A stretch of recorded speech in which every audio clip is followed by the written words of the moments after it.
Live and then I will. Here we are. Okay. Yay! Thank you for joining us today. My name is Brenda and I'm the Director of Programming at See Kids Dream. I wanted to let you know a little bit about who we are and what we're doing today. See Kids Dream provides service learning programs to schools so their students can gain important leadership skills while making our world a better place. Some of the student leaders at the schools who participate in our service learning programs couldn't complete their in-person interviews with local nonprofit organizations before schools closed. So we're hosting these organizations on here so students can do virtual interviews. These interviews are important so students can get their questions answered and take what they learn to decide the best way to help the issues that are important to them. We're so happy today to be hosting Kathy from A Kid Again. Welcome. Thank you.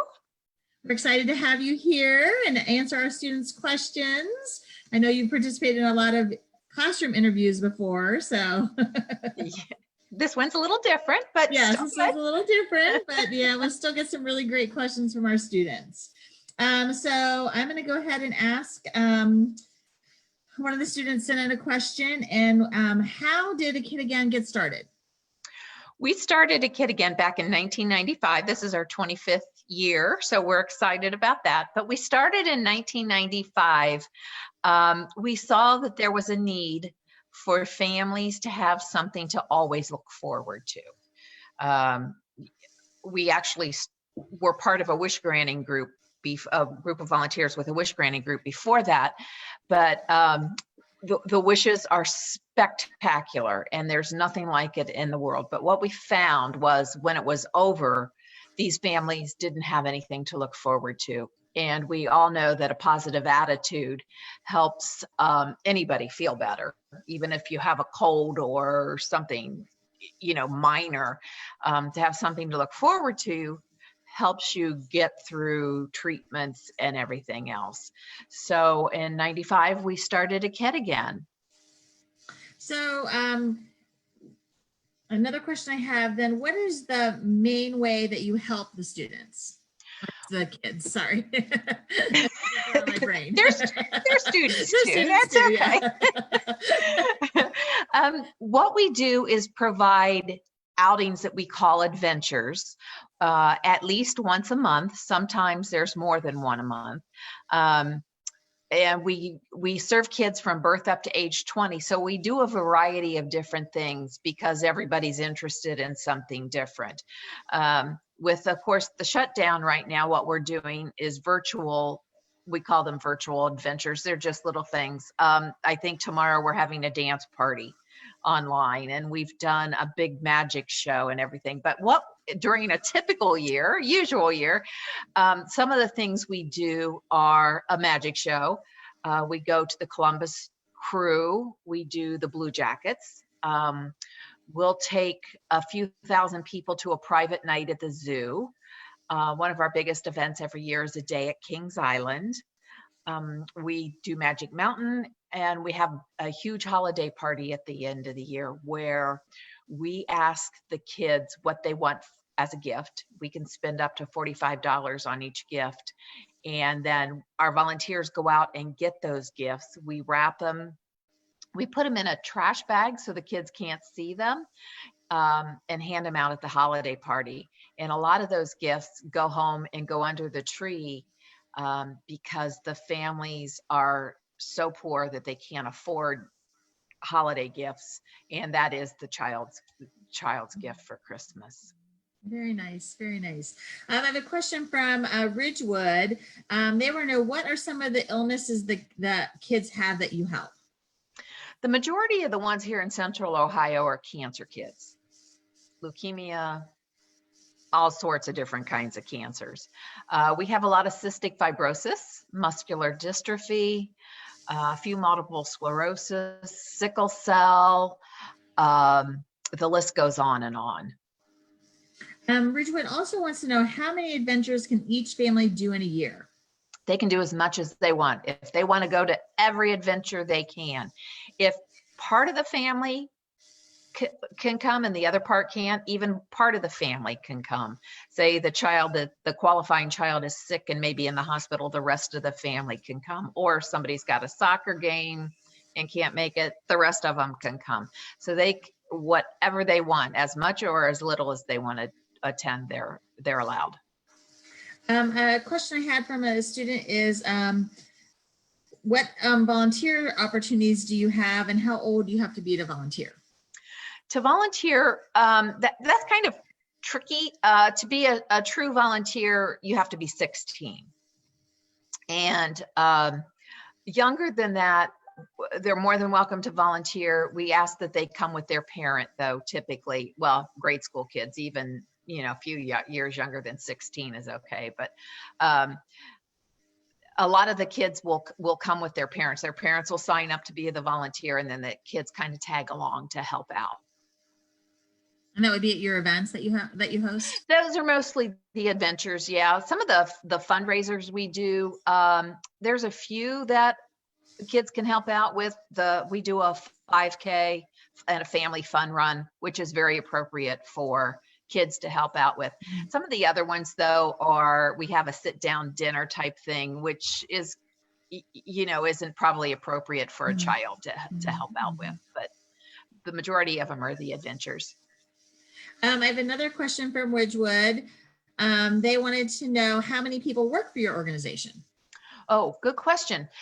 We're just having a turnover in Central Ohio. In Central Ohio, it's me right now. We're as soon as all this craziness is over with the COVID, we have someone lined up to come in as executive director and help out.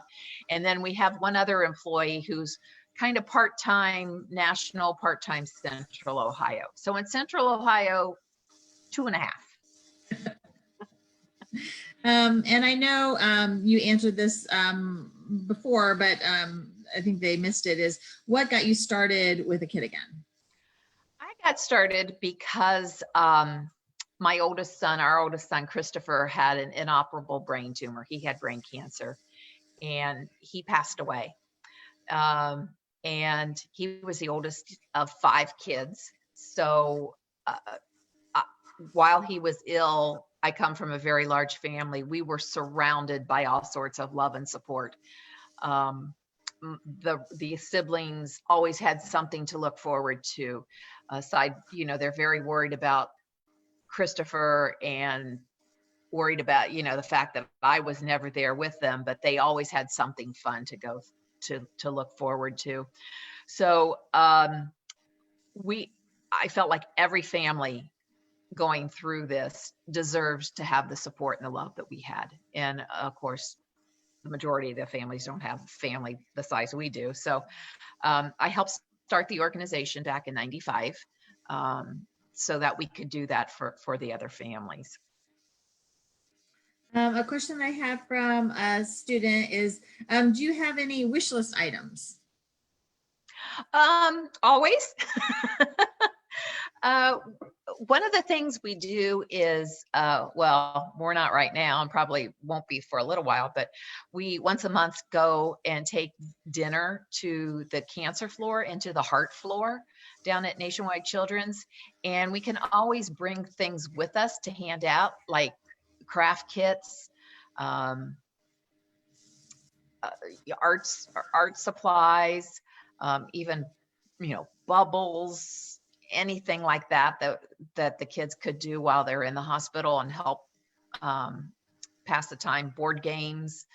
And we can always use things like that as well throughout the year to hand out, along with, gift cards, even fast food or gas gift cards. Gosh, the list goes on and on. Face paints, again, craft supplies and things like that we can use at events as well. Perfect. Ridgewood wants to know also, what can they do to help you? Well, of course, cash donations are always needed with as much as we do. And the other things that they could do, aside from the additional items that we need as well, is just make thinking of you cards, or get well cards type of things that we can also hand out to our families. Let's see.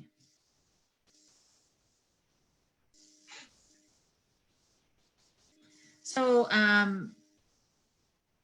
if we gave you a cash donation, a student wants to know what would it be used for? It'll be used for whatever they want me to use it for. If they want to pick out a certain adventure that we do and put it towards that, that's what it'll go towards. If they want it to go towards, supplies for the hospital visits, that's what it'll go for. Again, it's kind of a crazy year, but some of the adventures that we have coming up, as I said, hopefully in July, we will be doing Kings Island. And one of the things we do down there is, aside from they get parking and entrance tickets, we also give each of the kids $10 in park money that they can spend inside the park on whatever they want. So obviously that takes a chunk of money when you got 3,000 people to buy for. And we also provide a lunch for them. So it gets to be a little expensive, but hopefully that's one that we've got coming up. And then we've also got the crew. We're going to do Scene 75 this year for the first time. So hopefully, fingers crossed. So yeah, a lot, whatever they want the money to go towards is what it'll go towards. Ridgewood has another question. They want to know, how many families do you currently serve? Right now in Central Ohio, we have about 920 families, and that's just the Central Ohio chapter. We have a Southwest chapter out of Cincinnati that has about 800 families. We have one in Indianapolis that's only been open for about a year and a half now, and it's got close to 200. We have a Northern Ohio chapter out of Cleveland that has about 500 families. And then our baby, we just opened a chapter in Philadelphia, and that one has maybe 40. But wow. I mean, it's just opening up. Just starting, Just starting. So Ridgewood also wants to know, do the families and kids become friends? Oh, yes. Oh my gosh, yes. It's such a support system within itself. The families kind of, we've thought for years, should we have things with just cancer families and just cystic fibrosis families and that type of stuff? But what we found is they find each other anyways. And a lot of them will get together and do additional things outside of our adventures because they've become such close friends. Let's see. Make sure a lot of the questions have been answered, so I'm trying to find some.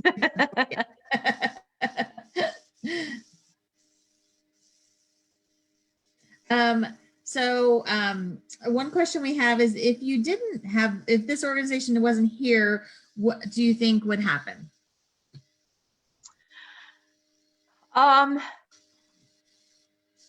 I think we'd have a lot of families struggling more than they are. We actually had a study done by Nationwide Children's Hospital, did a research study for us, and found that what we are doing is really is helping the families. What they found, actually, the ones we're helping the most are the siblings. And second to that is the dads.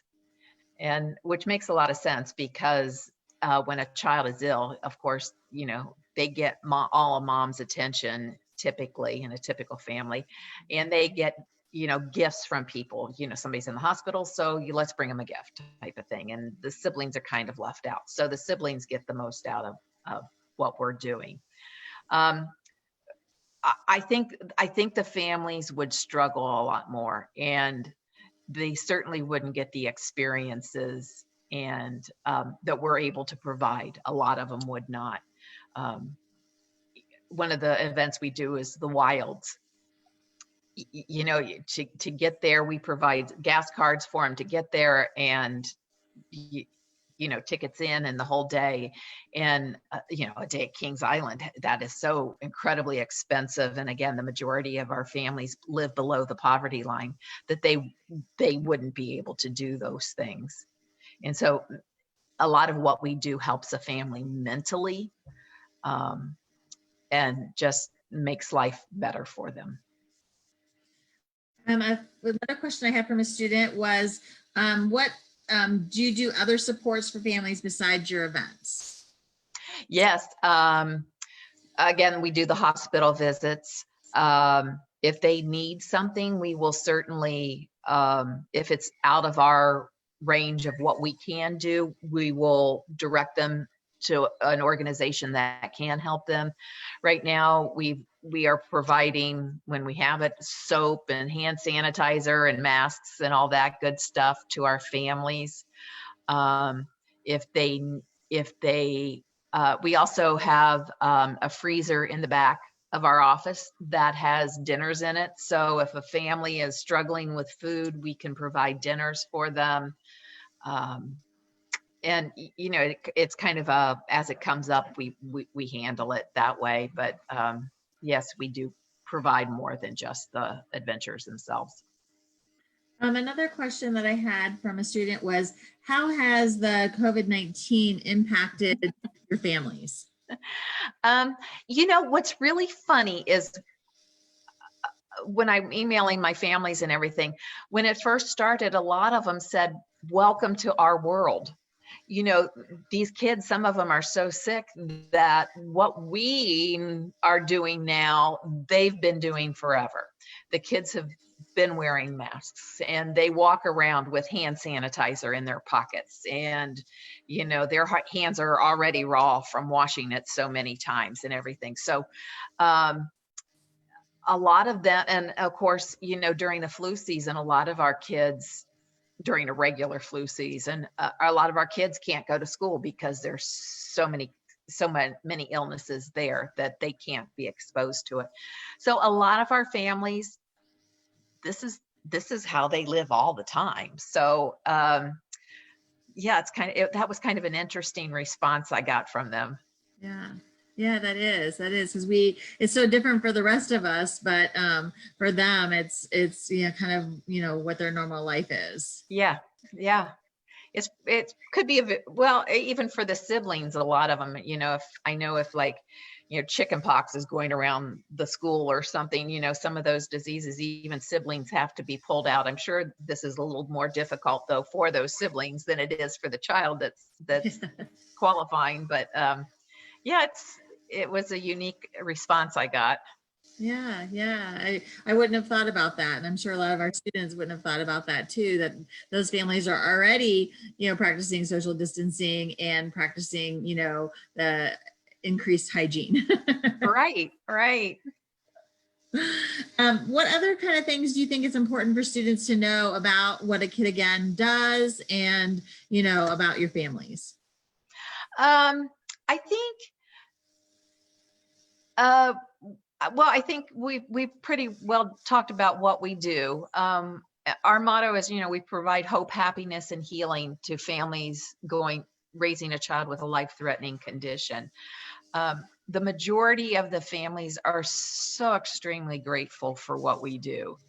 The majority of the families take part in what we do. Some of the older kids, once they get a little bit older, like typical teenagers, don't want to hang around with mom and dad and baby brother anymore. So they kind of don't come to as much, but they certainly appreciate everything that we provide for them. That's great. That's great. It sounds like you guys are a great support system for those families that, could use some extra help. Yeah. Yeah. It's our volunteers are also an extra set of ears. A lot of the parents especially just need to talk to somebody, and our volunteers certainly provide that. I don't remember if I know it's on my list, but I can't remember if I asked you or not, but about how many volunteers do you typically have? One of my students asked me that and asked that question and I missed it. So how many volunteers do you guys usually have?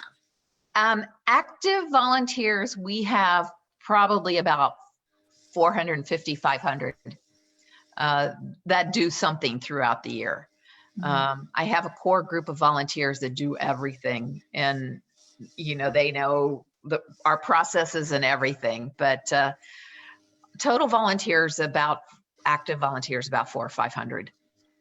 And they volunteer probably at your office as well as, at your events and things. we do have some volunteers that'll come into the office and help with data input, mailings, and different things like that. So it's a variety of different things, as well as help with all the adventures.